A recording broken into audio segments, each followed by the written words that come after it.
Assalamualaikum warahmatullahi wabarakatuh.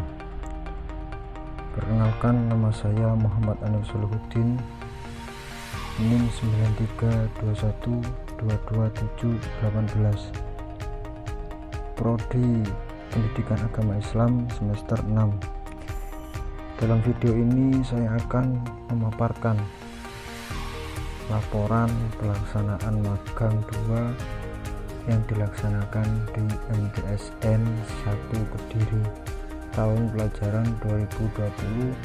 2020-2021. Pelaksanaan magang ini dilaksanakan tanggal 18 Januari sampai tanggal 30 Januari 2021. Peserta magang didampingi Wakil Kurikulum yaitu Bapak Saiful Anam dan Kepala Madrasah Ibu Fikratul Azizah,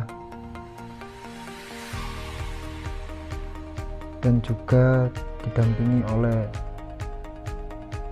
dari dosen IAIN Kediri yaitu Bapak Soleh Hafiuddin. Dalam pelaksanaannya peserta magang 2 yaitu ada 13 anak, meliputi Prodi Pendidikan Agama Islam, Tadris Bahasa Inggris, Pendidikan Bahasa Arab, dan Tadris Matematika. Dalam pelaksanaan magang berpedoman pada Undang-Undang Dasar Nomor 12 Tahun 2012 Pasal 35 dan Peraturan Menteri Pendidikan Nasional Nomor 16 Tahun 2012, yaitu tentang pelaksanaan program pendidikan khususnya di tingkat perguruan tinggi. Dan tak lupa, semoga kita semua sehat walafiat dan selalu jaga dan patuhi protokol kesehatan. Langsung saja saya akan memaparkan hasil magang 2, yaitu yang pertama ada hasil telaah kurikulum, perangkat pembelajaran guru, telaah strategi pembelajaran, telaah sistem penilaian.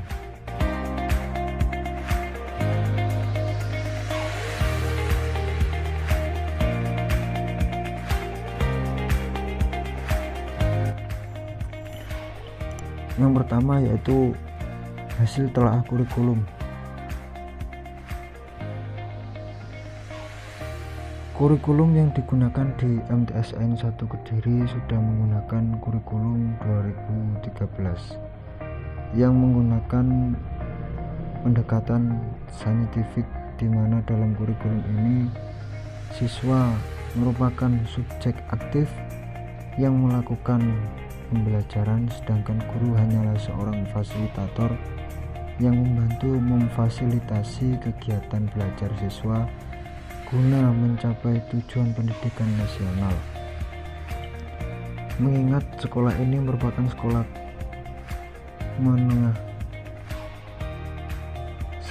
menengah pertama atau yang disebut Madrasah Sanawiyah,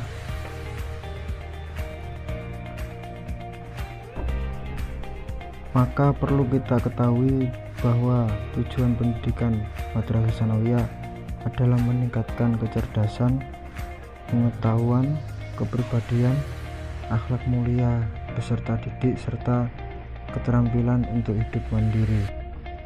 Peserta didik juga mengikuti pendidikan lebih lanjut sesuai dengan program studi keahliannya agar mereka mampu pada bidang yang diminati.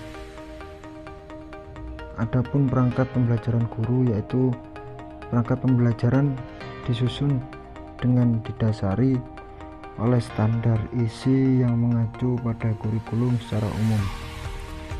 Di antaranya sebagai berikut, yaitu yang pertama, kalender pendidikan sebagai acuan alokasi waktu untuk 1 tahun pembelajaran.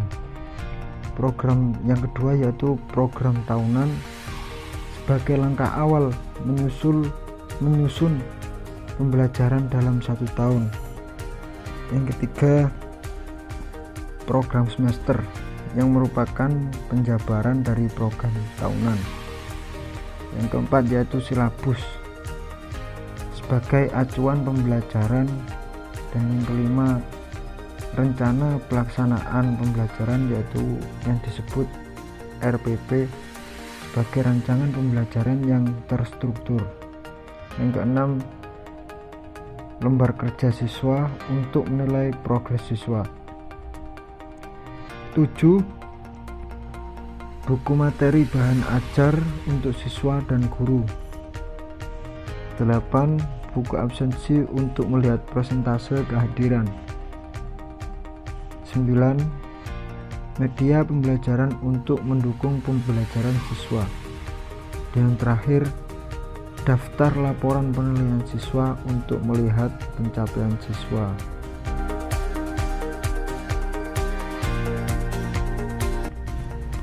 Untuk selanjutnya yaitu strategi pembelajaran.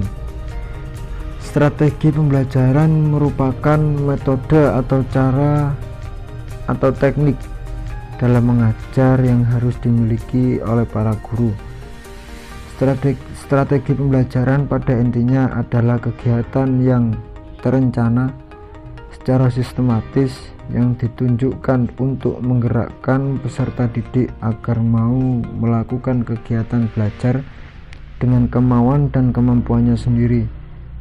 Namun dalam proses pembelajaran sering terlihat anak didik lebih banyak diberitahu oleh gurunya melalui ceramah dan bukan mencari tahu sendiri, atau yang bisa disebut juga dengan peserta didik cenderung pasif.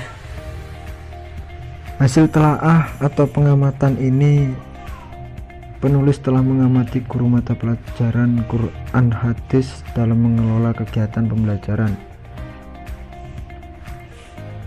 Dengan demikian, peserta didik diarahkan untuk mengeksplor kemampuannya dan berpendapat di depan teman-temannya di muka kelas.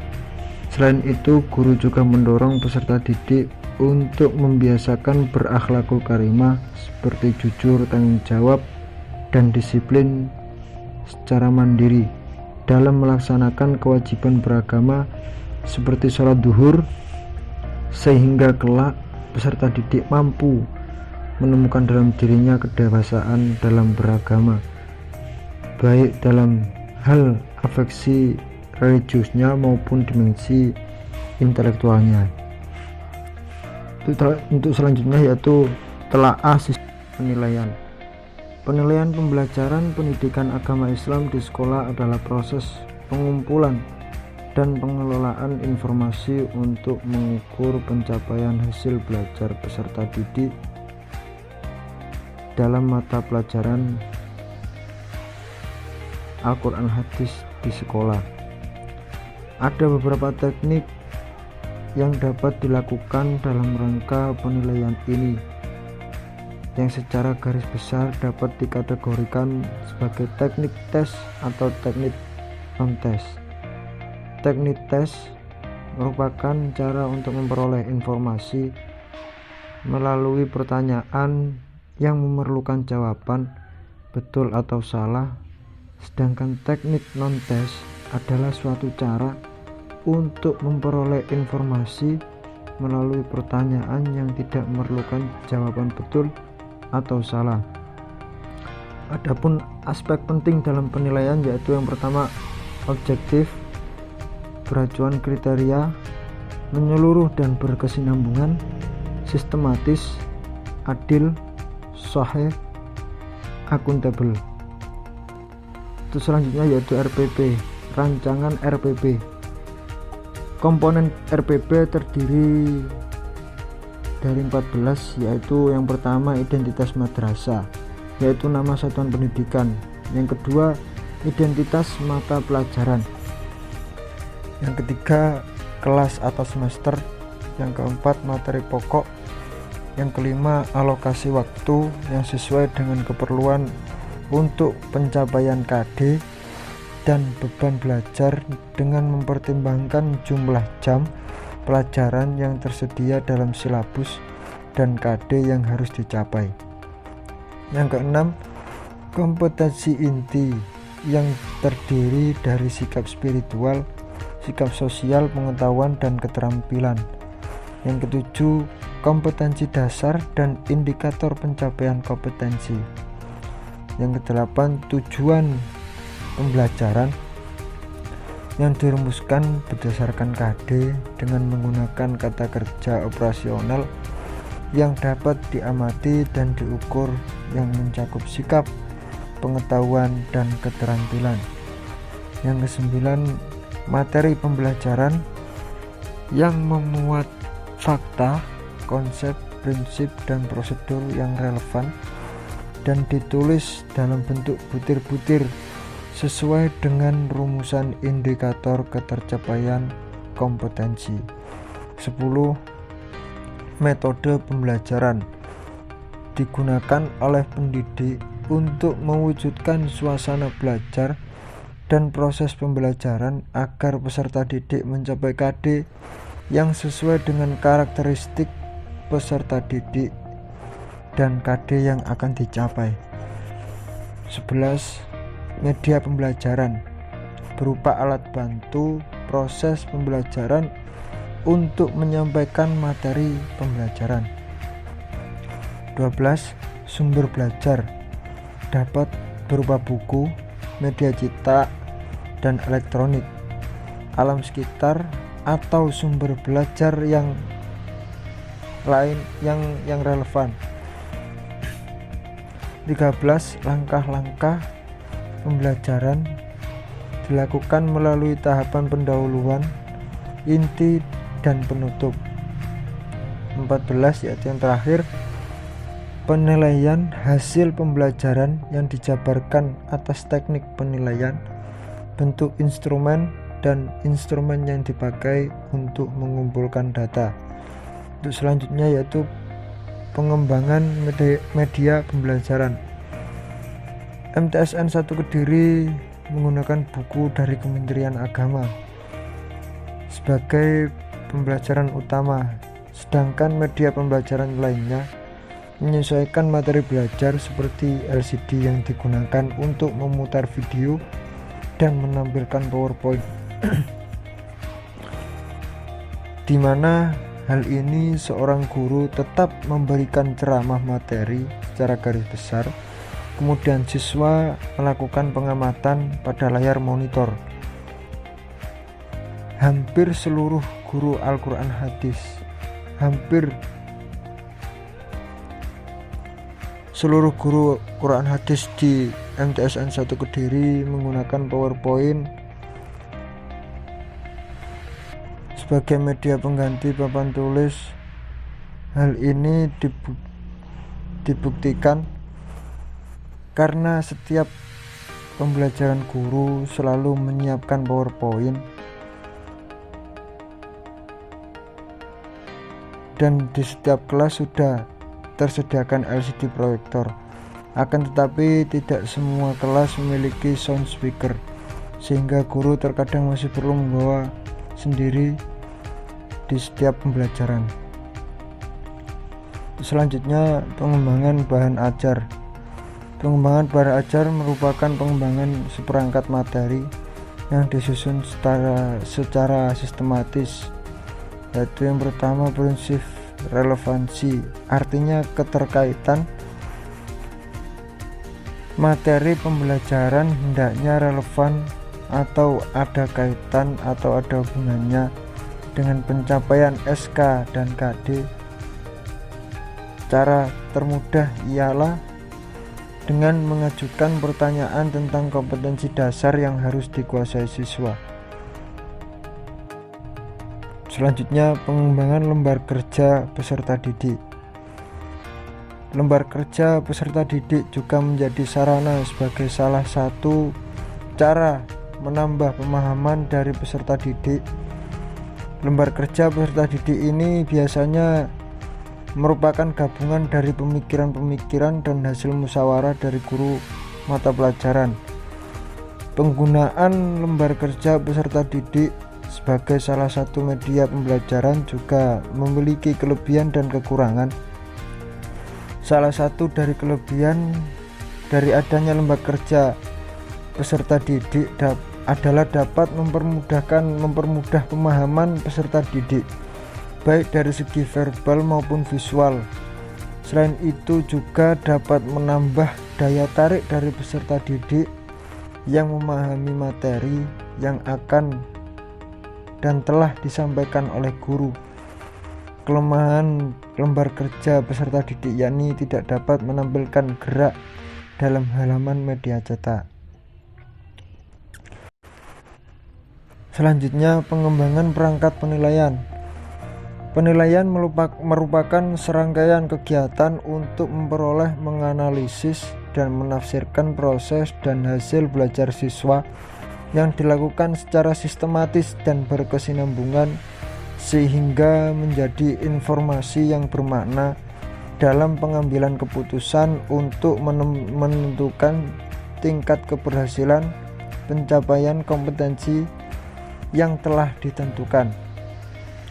Adapun yang dimaksud dengan perangkat teknik penilaian adalah cara yang ditempuh untuk memperoleh informasi mengenai proses dan produk yang dihasilkan pembelajaran yang dilakukan oleh peserta didik. Ada beberapa teknik yang dapat dilakukan dalam rangka penilaian ini, yang secara garis besar dapat dikategorikan sebagai teknik tes dan teknik non-tes. Teknik tes merupakan cara untuk memperoleh informasi melalui pertanyaan yang memerlukan jawaban betul atau salah. Sedangkan teknik non-tes adalah suatu cara untuk memperoleh informasi melalui pertanyaan yang tidak memerlukan jawaban betul atau salah.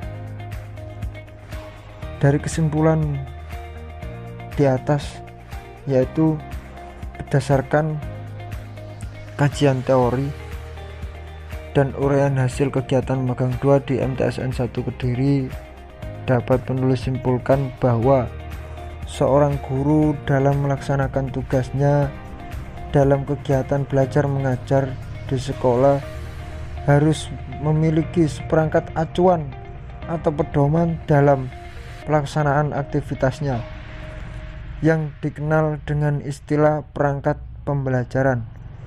Perangkat tersebut perlu disusun guru dengan maksud untuk menjadikan guru lebih profesional dalam pekerjaannya dan membantu guru agar lebih terencana dalam hal mengajar sehingga mengevaluasi suatu pembelajaran.